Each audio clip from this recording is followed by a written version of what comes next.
Hola, y Enrique, gracias por el púlpito. Oye, muchas gracias. Y ustedes que están escuchando por internet no tienen idea. Está bien. ¿Qué tal? ¿Cómo están? Buenas noches. Estamos en el libro de Génesis, capítulo 43, continuando nuestro estudio de este libro, el primer libro de nuestras Biblias, el primer libro de los 5 de Moisés, Génesis capítulo 43.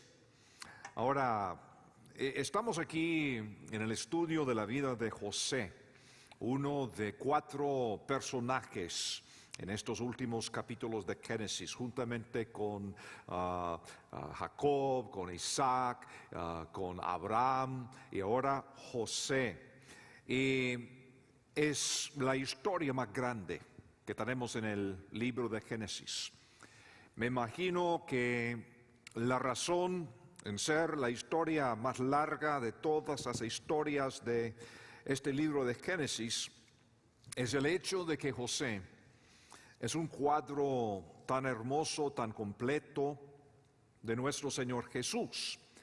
Y en toda esta historia de José que hemos estudiado ya varios capítulos y varios capítulos nos faltan, hemos visto tantos paralelos, comparaciones entre las vidas de José y Jesús. Y como es natural, porque el mismo Señor Jesús dijo que Moisés escribió de él, es decir, del mismo Jesús.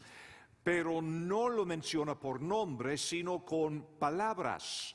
Es decir, pinta cuadros con sus palabras, Moisés, cuadros de Jesús. Así que lo que tenemos acá es un cuadro hermoso y completo de lo que es la salvación aquí en el capítulo 43. Y específicamente porque la realidad es que desde el capítulo 42 hasta el capítulo 46 tenemos un cuadro de la salvación. Específicamente en el capítulo 43 estamos viendo un cuadro del mecanismo interior de la salvación humana. Es decir, qué sucede dentro de uno, dentro del carácter de uno, sus pensamientos, sus luchas internas, en el proceso de recibir de Dios su gracia y su salvación. Ahora, como siempre, es importante recordar 3 niveles para entender las Escrituras. Eso se llama el estudio bíblico inductivo. Estamos buscando en primer lugar lo que es la aplicación histórica, qué representa, qué sucede literalmente en la historia, qué pasa aquí históricamente. Y en este caso, José se reúne con sus hermanos y les provee salvación en un tiempo de hambre. Y en este sentido llegamos al segundo nivel de entendimiento, que es el entendimiento doctrinal o la enseñanza. ¿Cuáles son los principios? ¿Cuáles son las enseñanzas?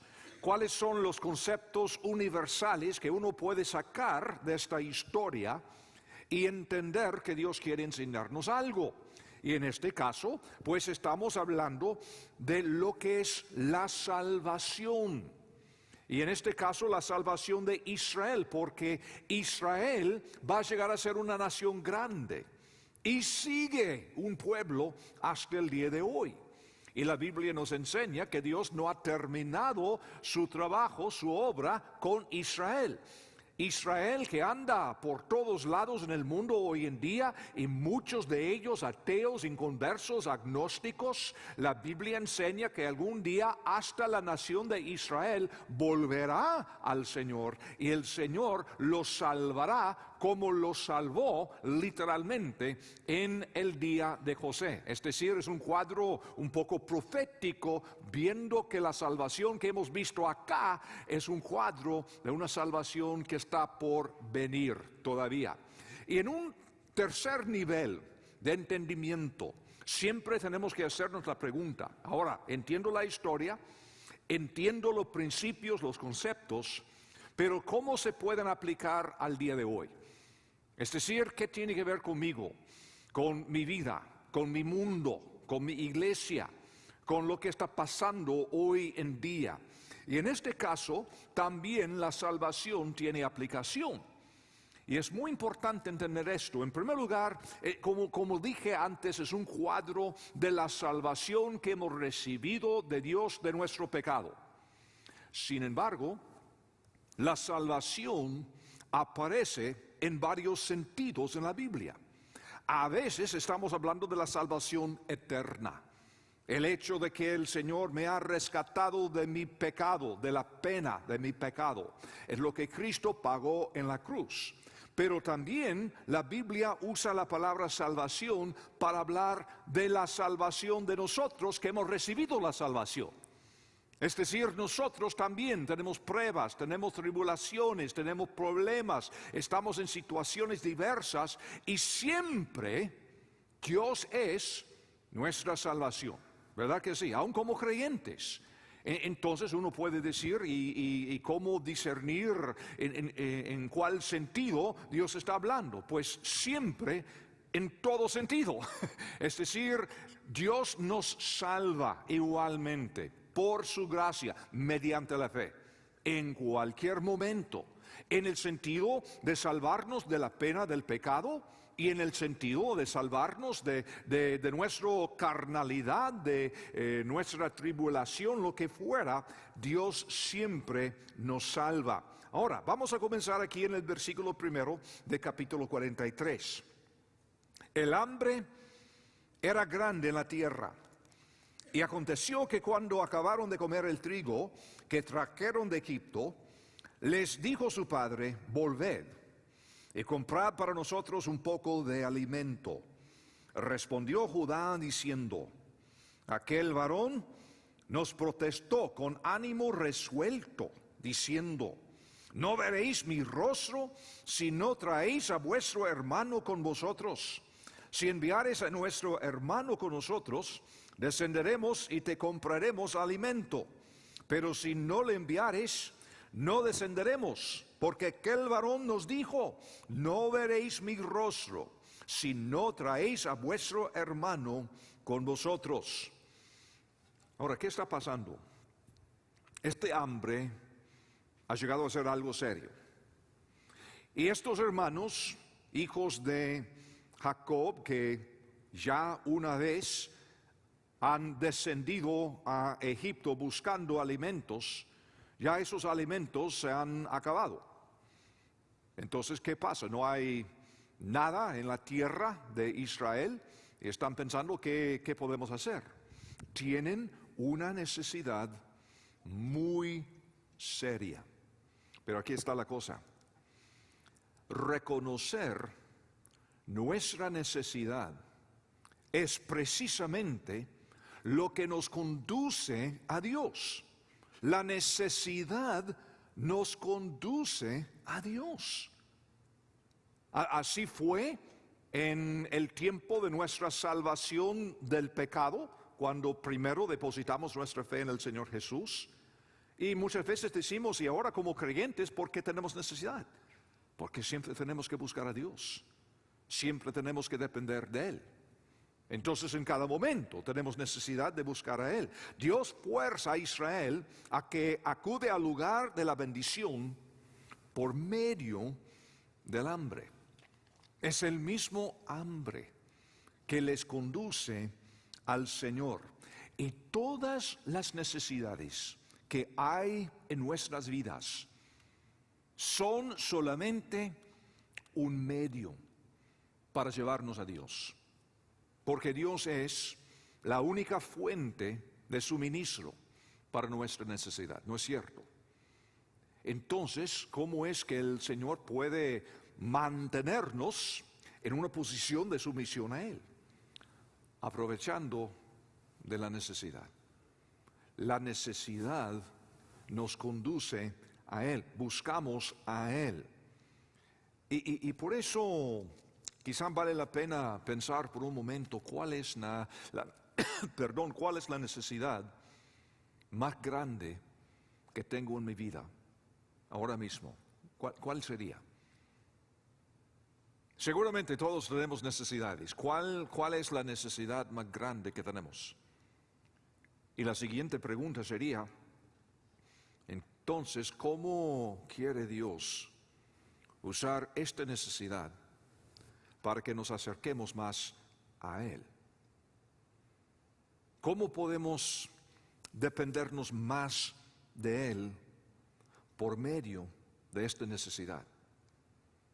En otras palabras, no viendo la necesidad como amenaza, como enemigo, sino como oportunidad, como aliado, porque por medio de la necesidad llegamos al Señor.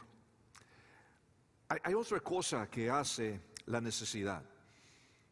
La necesidad nos conduce a enfrentar nuestra culpa. Esto es algo que no es muy cómodo para nosotros. En versículo 6, dijo entonces Israel: ¿por qué me hicisteis tanto mal, declarando al varón que teníais otro hermano? Y ellos respondieron: aquel varón nos preguntó expresamente por nosotros y por nuestra familia, diciendo: ¿vive aún vuestro padre? ¿Tenéis otro hermano?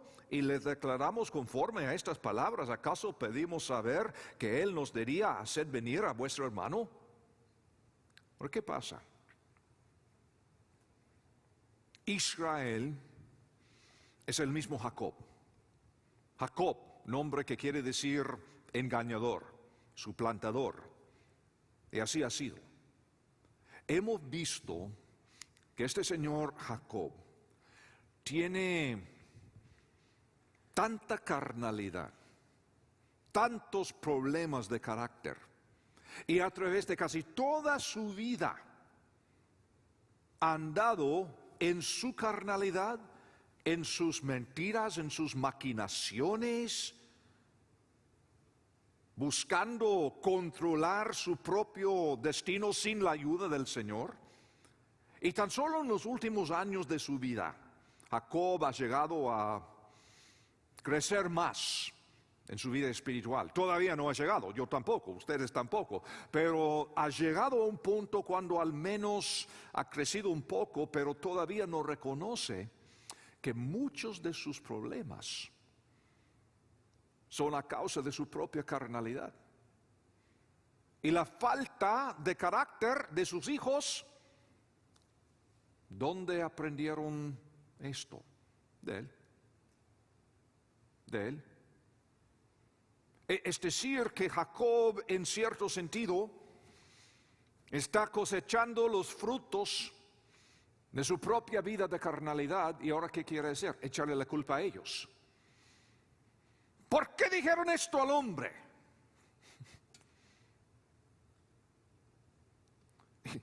Y la ironía, ellos contestan: pues, le dijimos la verdad. Cosa rara en esa familia. Sin embargo, ahora él está llegando a una gran verdad bíblica. El hombre nunca fue creado para cargar con culpa. Y muchas veces, cuando sentimos esos momentos de tanta necesidad, Dios nos está llevando no solamente a buscar a Él, sí, eso sí es básico, pero también buscar a nosotros mismos y estar dispuestos a enfrentar nuestra propia culpa. O la confesamos, o siempre tratamos de equilibrarla por medio de culpar a los demás. Así es la culpa. Es imposible llevarla siempre. Entonces, cuando la culpa se nos hace muy, muy pesada, ¿qué pasa? La echamos a otros, precisamente como Jacob en este momento. Hay un principio bíblico muy profundo, en Romanos capítulo 2. Yo recuerdo hace muchos años el pastor que estaba aquí antes de su servidor, Romanos capítulo 2, me enseñó este principio. Romanos capítulo 2, el versículo 1. Por lo cual eres inexcusable, oh hombre, quien quiera que seas tú que juzgas, pues en lo que juzgas a otro, te condenas a ti mismo, porque tú que juzgas haces lo mismo. ¿Quién es el único capaz de juzgar en ese sentido? Dios. Juzgar en el sentido de condenar. Nosotros podemos juzgar en el sentido de discernir. Pero cuando se trata de condenar, hay uno solo que condena, y es Dios. Entonces Pablo aquí está diciendo, cuando alguien está condenando a otro, cuidado, porque esa persona está condenando por llevar la misma culpa de estar haciendo lo mismo. Me enseñó este principio en un campamento juvenil cuando uno de los consejeros siempre estaba insistiendo que él predicara más sobre las muchachas y sus faldas cortas y todo esto y cada día lo mismo. No, es un problema. Y él me dijo, mira, no sé quién es él, pero este señor tiene un problema serio. Tiene un problema sexual porque cada día está insistiendo en lo mismo. Y entonces me enseñó este versículo en Romanos capítulo 2. Y yo, pues dentro de mí, yo un jovencito nuevo en el ministerio, pensaba, no, este tipo es un diácono en la iglesia y tiene buena fama, buen testimonio. Y seguramente dentro de 6 meses, este mismo señor había sido infiel a su esposa. ¿Por qué? Porque tenía problemas sexuales. Por eso siempre estaba condenando a otros. Es un concepto, es un principio. Así que ahora, después de una vida de maquinaciones y carnalidad, ¿qué está haciendo Jacob? Acusando a sus hijos de hacer lo mismo. ¿Por qué? Porque él siempre está luchando para ganar la victoria. Y otra cosa que hace la necesidad nos conduce a aceptar por fin nuestra propia responsabilidad. Versículo 8, entonces Judá dijo a Israel, su padre, envía al joven conmigo, y nos levantaremos e iremos, a fin de que vivamos y no moramos nosotros y tú y nuestros niños. Y te respondo por él, a mí me pedirás cuenta. Si yo no te lo vuelvo a traer, si no lo pongo delante de ti, seré para él, seré para ti el culpable para siempre. Pues si no nos hubiéramos detenido, ciertamente hubiéramos ya vuelto 2 veces.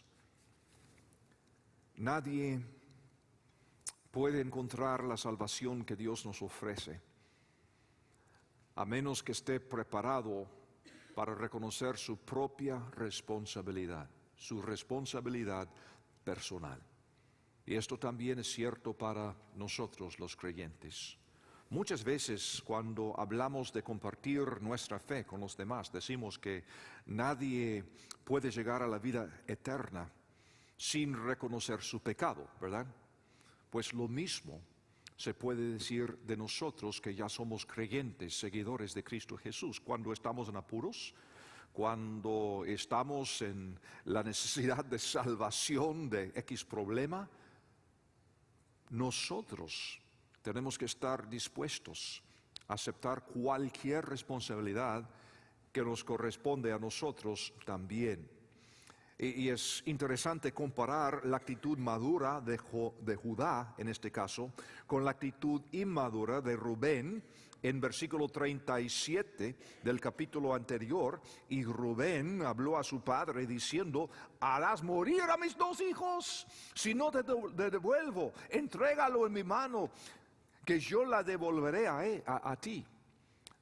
Otra actitud totalmente, culpando a su papá.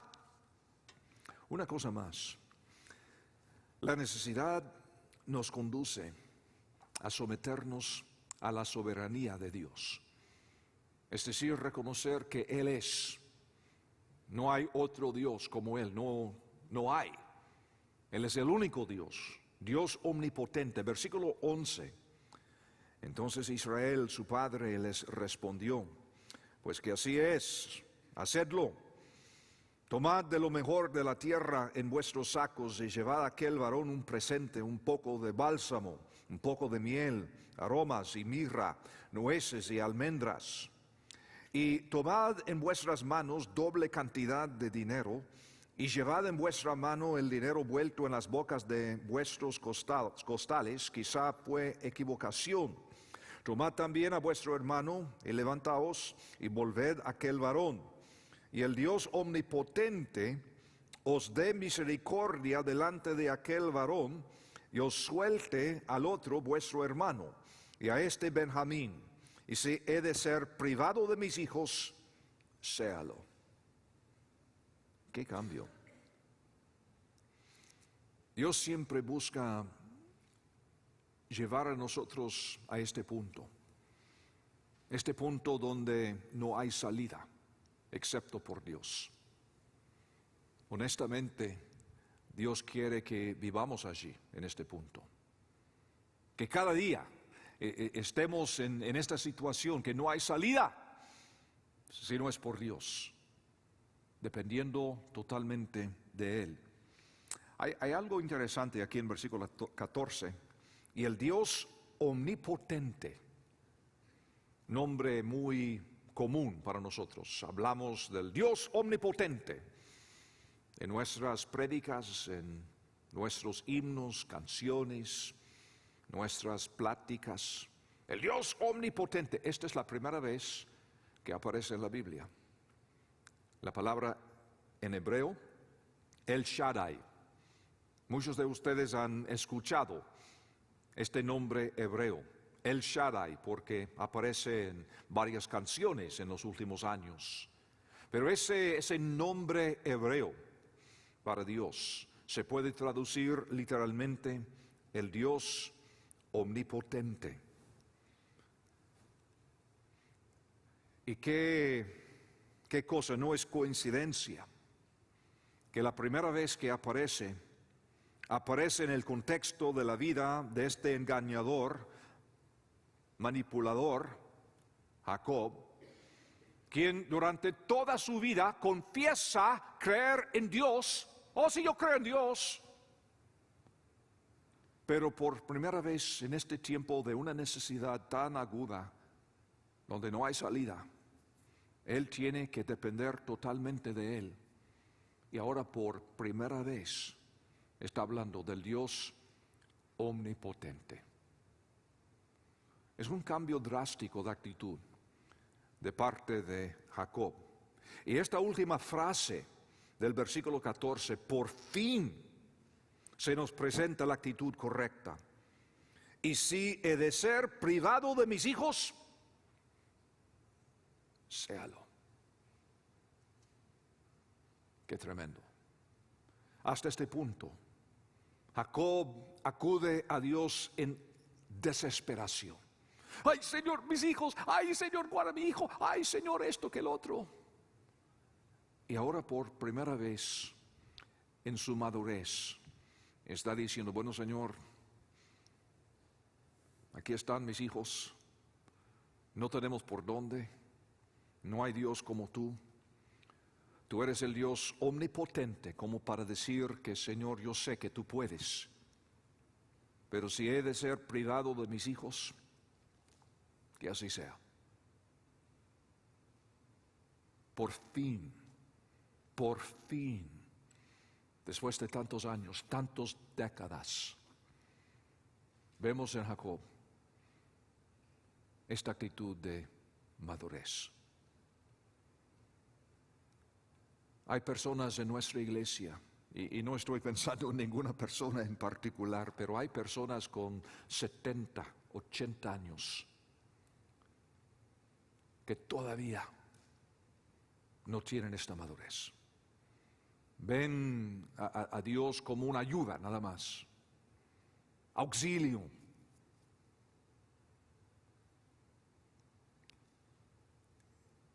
Uno no tiene que esperar hasta la vejez para aprender esta lección. Un adolescente puede llegar a este punto. Es entender los conceptos, es entender los principios y vivirlos. Es la misma actitud. Hablando de jóvenes, si buscamos Daniel capítulo 3, tenemos el caso de los 3 amigos de Daniel llevados a Babilonia, en lo que llamamos hoy en día Irak. Y vamos a recordar que son jóvenes. Los llevan de jóvenes porque la idea fue llevarlos a Babilonia, educarles en lo mejor de lo que es su cultura, para que pudieran volver a su tierra y gobernar a los suyos. Entonces, esto bien temprano en su presencia en Babilonia, y todo esto para decir, si estos jóvenes tienen 20 años, es mucho. Son jóvenes. No son hombres maduros de 50, 60 años, son jóvenes. Y por su fe en el Dios omnipotente, los van a quemar. Y cuando llegamos al versículo 17, y Nabucodonosor está para echarlos al horno de fuego, el famoso horno de fuego. En versículo 16, vamos a comenzar allí. Sadrach, Mesach y Abednego respondieron al rey Nabucodonosor diciendo: no es necesario que te respondamos sobre este asunto. He aquí, nuestro Dios, a quien servimos, puede librarnos del horno de fuego ardiendo, y de tu mano, oh rey, nos librará. ¿Por qué? Porque Él es Dios omnipotente, el Shaddai. Y si no sepas, oh rey, que no serviremos a tus dioses, ni tampoco adoraremos la estatua que has levantado. Eso sí se llama fe. Unos jovencitos, dispuestos a morir, pero totalmente sumisos al Señor. Y es la misma actitud que podemos ver en Esther capítulo 3. Otro pasaje muy famoso, pero estamos diciendo lo mismo. Mardoqueo, su primo, ha llegado a Esther después de haber sido escogida como rey, o digo como reina por el rey. Y ahora Mardoqueo le hace saber que su pueblo está en gran peligro. Y le quiere animar, presentarse ante la presencia del rey para explicarle el caso. Es una cosa que podría costarle su vida. Y aquí en capítulo 4, creo que dije el 3, capítulo 4, versículo 16. Ve y reúne a todos los judíos que se hallan en Susa y ayunad por mí, dice Esther. Y no comáis ni bebáis en 3 días, noche y día. Yo también con mis doncellas ayunaré igualmente, y entonces entraré a ver al rey, aunque no sea conforme a la ley. Y si perezco, que perezca. Ella también es una jovencita, seguramente no llega a los 20 años. Eso es lo que digo, uno no tiene que esperar hasta la edad de Jacob para aprender lo que es someterse a Dios, pero es el mismo principio. Ahora, una vez más, Génesis capítulo 43, y vamos a ver la reacción del hombre a la gracia de Dios. Versículo 15. Entonces tomaron aquellos varones el presente, y tomaron en su mano doble cantidad de dinero, y a Benjamín, y se levantaron, y descendieron a Egipto y se presentaron delante de José. Y vio José a Benjamín con ellos y dijo al mayordomo de su casa: lleva a casa a esos hombres y degüella una res y prepárala, pues estos hombres comerán conmigo al mediodía. E hizo el hombre como José dijo, y llevó a los hombres a casa de José. Podemos ver algunos paralelos entre José y Jesús. En primer lugar, el Señor tiene conocimiento previo de nosotros, Él es Dios. Y en este caso, José, siendo el hermano de ellos, pero ellos no lo saben, el Señor nos ve antes y nos conoce antes de que nosotros lo conocemos a Él. Y qué interesante que Él está preparando un banquete para ellos. Es precisamente lo que Mateo dice que el Señor está haciendo para nosotros. Nos está preparando un banquete para aquel día, cuando estemos con Él. Y entonces podemos ver el temor del pecador. Versículo 18, entonces aquellos hombres tuvieron temor cuando fueron llevados a casa de José. Y decían: por el dinero que fue devuelto en nuestros costales la primera vez nos han traído aquí para tendernos lazo y atacarnos y tomarnos por siervos a nosotros y a nuestros asnos. Y se acercaron al mayordomo de la casa de José y le hablaron a la entrada de la casa y dijeron: ay, Señor nuestro, nosotros en realidad de verdad descendimos al principio a comprar alimentos, y aconteció que cuando llegamos al mesón abrimos nuestros costales y aquí el dinero de cada uno estaba en la boca de su costal, nuestro dinero en su justo peso, y lo hemos vuelto a traer con nosotros. Hemos también traído en nuestras manos otro dinero para comprar alimentos. Nosotros no sabemos quién haya puesto nuestro dinero en nuestros costales. Tienen temor.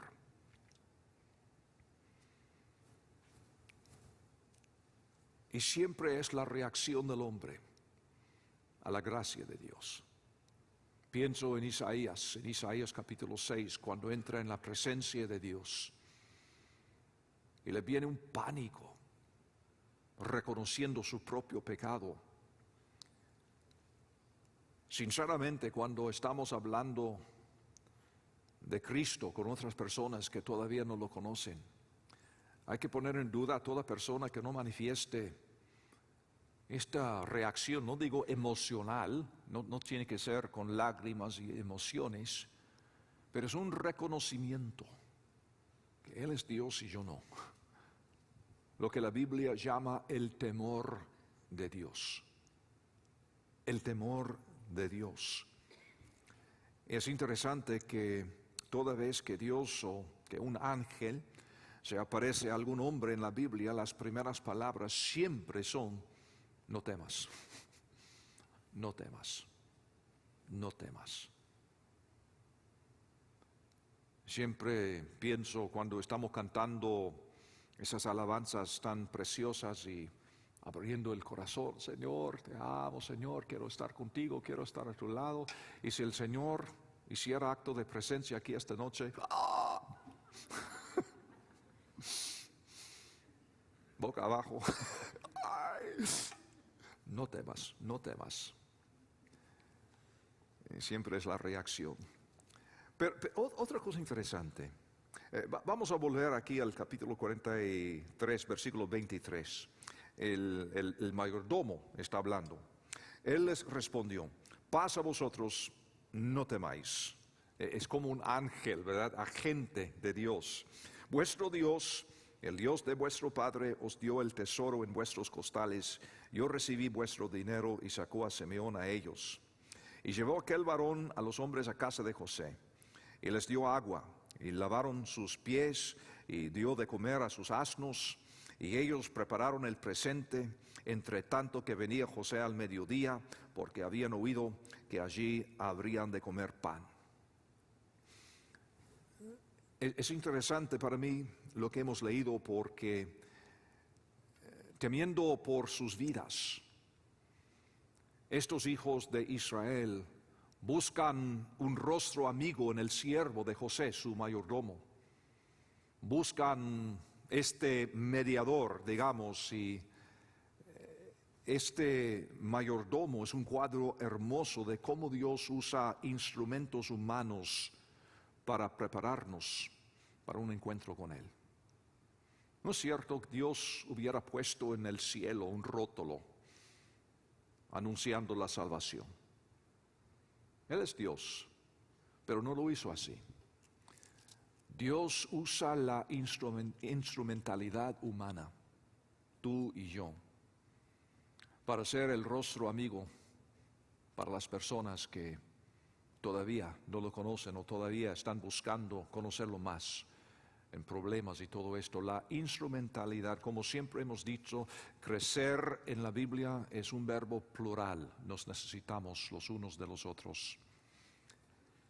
Y por fin en este pasaje, porque ya vamos a ver la salvación, José va a aparecer y vamos a ver lo que Dios hace, y es algo glorioso. Siempre decimos que todo es para la gloria de Dios, ¿verdad? Y vamos a ver la gloria de la salvación por medio de esta gracia. Versículo 28 para comenzar. Yo sé que estamos saltando un par de versículos, pero aquí en versículo 28, y ellos respondieron, ahora están en la presencia del Señor José. Entonces ellos respondieron: bien va tu siervo nuestro padre, aún vive. Y se inclinaron e hicieron reverencia. Vamos a volver al capítulo 37, versículo 7. José es un jovencito, ha tenido un sueño curioso, un sueño impactante. Y aquí en Génesis capítulo 37, versículo 7, he aquí, y es José que está hablando, he aquí que atábamos manojos en medio del campo, y he aquí que mi manojo se levantaba y estaba derecho, y que vuestros manojos estaban alrededor y se inclinaban al mío. Le respondieron sus hermanos: ¿reinarás tú sobre nosotros o señorearás sobre nosotros?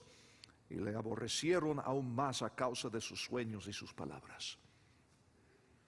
¿Y qué estamos viendo? El cumplimiento de su sueño. Precisamente lo que había soñado. Y ahora es una realidad. Hay personas que hoy día dicen lo mismo del Señor Jesús. No, que no. Imposible. No es nada. Pero también en el Nuevo Testamento, Pablo nos da una profecía que algún día también se cumplirá. Cuando dice: para que en el nombre de Jesús se doble toda rodilla de los que están en los cielos y en la tierra y debajo de la tierra, y toda lengua confiese que Jesucristo es el Señor, para gloria de Dios Padre. Es precisamente lo que estamos viendo.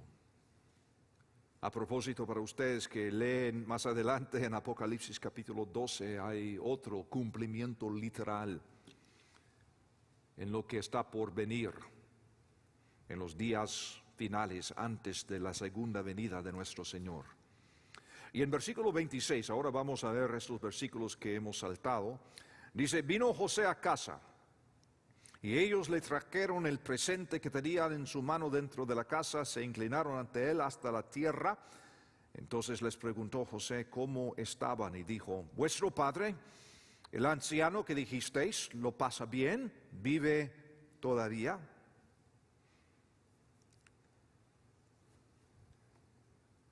José acepta este acto de reverencia. El Señor acepta la adoración sincera del pecador que está preparado para aceptar la salvación que ofrece. Ellos todavía no saben quién es. todavía no han recibido la salvación. Pero José ahora los trata bien. De vez en cuando personas me preguntan, ¿no es cierto que Dios no puede escuchar la oración del pecador? No, no es así, porque Él es Dios. Él todo lo oye. ¿Tiene que contestar la oración? No, porque Él es Dios. Pero oír, sí. Una señorita me preguntó hace 2 semanas ahí mismo, pastor, no soy bautizada. Me han dicho que Dios no puede oír mis oraciones. ¿Es cierto? No, pero sí, debes bautizarte. Pero las locuras que entran en la mente cuando pensamos en estas cosas, y pienso en el caso de Cornelio, el romano, el soldado, cuando este ángel le indica llamar a Pedro, dice, Dios ha oído tus oraciones, y él todavía no es creyente, pero Dios oyó y contestó, fíjense, la oración de Cornelio, llevándolo a su gracia. Yo recuerdo hace muchos años ya un pastor en Atlanta causó un escándalo porque dijo públicamente en su programa de televisión que Dios no puede oír las oraciones de los judíos. En el contexto uno puede entender lo que pretendía decir, pero aún así, qué cosa más absurda. Por supuesto, Dios puede oír las oraciones de los judíos, de los hindúes, de los musulmanes, de los ateos, de los agnósticos, aún de los creyentes, porque Él es Dios. Él es Dios. Oír la oración nada que ver con la salvación. Otra cosa. La pregunta es, ¿qué vamos a hacer? Ahora, versículo 29. Y alzando José sus ojos, vio a Benjamín, su hermano, hijo de su madre, y dijo, ¿es este vuestro hermano menor, de quien me hablasteis? Y dijo, Dios tenga misericordia de ti, hijo mío. Entonces José se apresuró, porque se conmovieron sus entrañas a causa de su hermano, y buscó donde llorar, y entró en su cámara, y lloró allí. Y lavó su rostro y salió y se contuvo y dijo, poned pan. José lloró. Jesús lloró. El paralelo, la misma cosa. Hubiera sido fácil para él llamar a legiones de ángeles aquel día cuando lo clavaron en la cruz. Llamar a legiones de ángeles, derrocar a Roma, establecer su reino, pero eso lo habría arruinado todo, porque Él iba a morir en el lugar de cada uno de nosotros. Qué interesante que nuestro Salvador se puede conmover, que tiene una compasión tan profunda, pero también tiene un conocimiento sobrenatural, o así parece en el caso de José, en el caso del Señor Jesús, por supuesto. Pero en el versículo 32 pusieron para él aparte, para Benjamín, y separadamente para ellos, y aparte para José, digo, y separadamente para ellos, y aparte para los egipcios que con él comían, porque los egipcios no pueden comer pan con los hebreos, lo cual es abominación a los egipcios. Esto sí es una indicación de que Moisés, o alguien que tiene conocimiento de la cultura, de la historia, escribió estas palabras, porque es uno de los muchos detalles tan finos y demuestra el conocimiento detallado de la cultura egipcia. Versículo 33, y se sentaron delante de él el mayor conforme a su primogenitura, y el menor conforme a su menor edad, y estaban aquellos hombres atónitos, mirándose el uno al otro. Y José tomó viandas de delante de sí para ellos, mas la porción de Benjamín era 5 veces mayor que cualquiera de las de ellos. Y bebieron y se alegraron con él. ¿Cómo era posible que este egipcio supiera el orden de nacimiento de estos hombres? Imagínense ustedes la reacción de ellos, porque para ellos es un egipcio, no saben que es su hermano. Y de repente entran en este salón y todo está preparado, él aparte, un lugar para ellos, y cada quien con su puesto, bien ordenado, desde el mayor hasta el menor.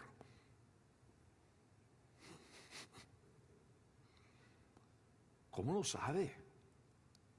¿Quién se lo dijo? Me hace pensar en la mujer samaritana cuando tuvo su encuentro con el Señor Jesús. Y bueno, conocen ustedes la historia, y después se fue corriendo a la ciudad para contar a todos los habitantes de la ciudad. ¿Y qué fue que dijo? Venid, ved a un hombre que me ha dicho todo cuanto he hecho. Porque cuando él le preguntó y le dijo traer a su marido, dijo, Señor, no tengo marido. Y dijo, sí, es cierto, has tenido 5 maridos. Y estás viviendo con un tipo ahora que no es tu marido.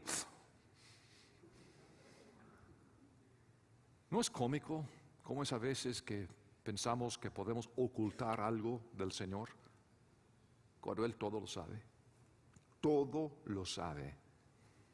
La convicción más poderosa ocurre por la manera en la cual Dios habla al corazón del pecador a través de su palabra para revelarnos a nosotros tal cual somos nosotros.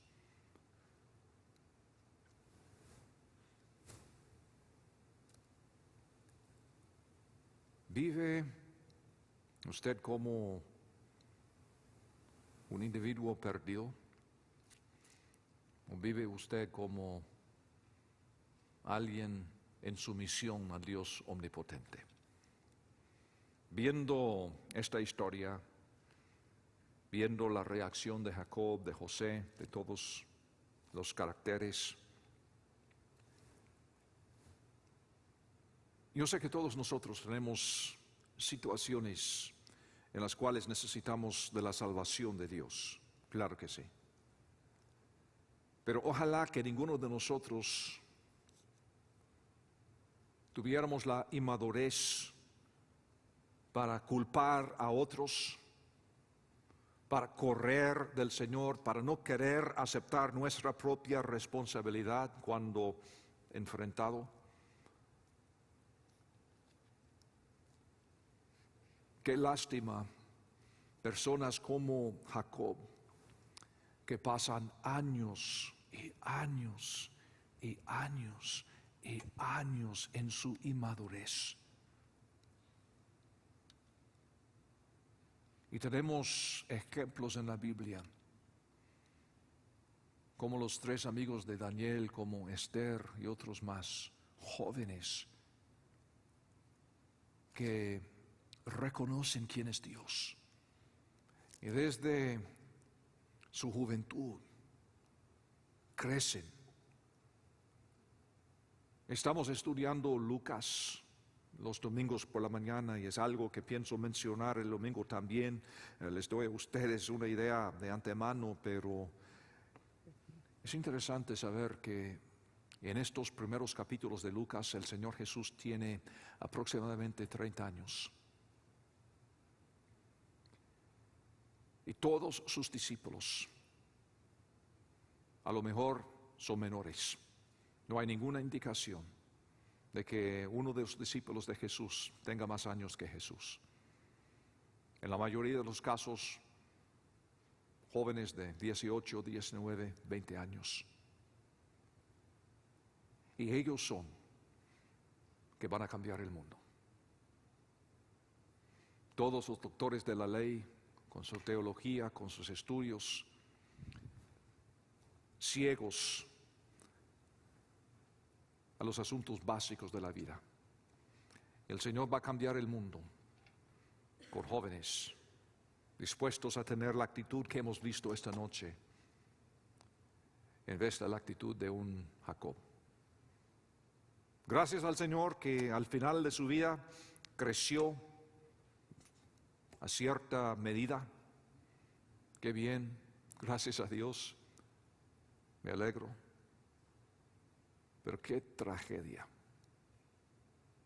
haber pasado toda su vida sin entrar en esa madurez. Así que les doy dos desafíos. Si alguien no tiene la salvación de la pena del pecado, ahora mismo sería el momento asegurarse de lo que es la salvación, la gracia del Señor. Y aún para nosotros que somos seguidores de Cristo Jesús, les hice la pregunta: ¿cuál es la prueba más grande en su vida, la necesidad más grande en su vida? ¿No sería también el momento propicio para llegar a la madurez, tomar un paso más, dejar atrás la carnalidad y decir: Señor, desde hoy en adelante voy? No quiero ser como aquellos que, como Jacob, no quieren crecer. Yo quisiera ser más como Daniel, como sus 3 amigos, como Esther.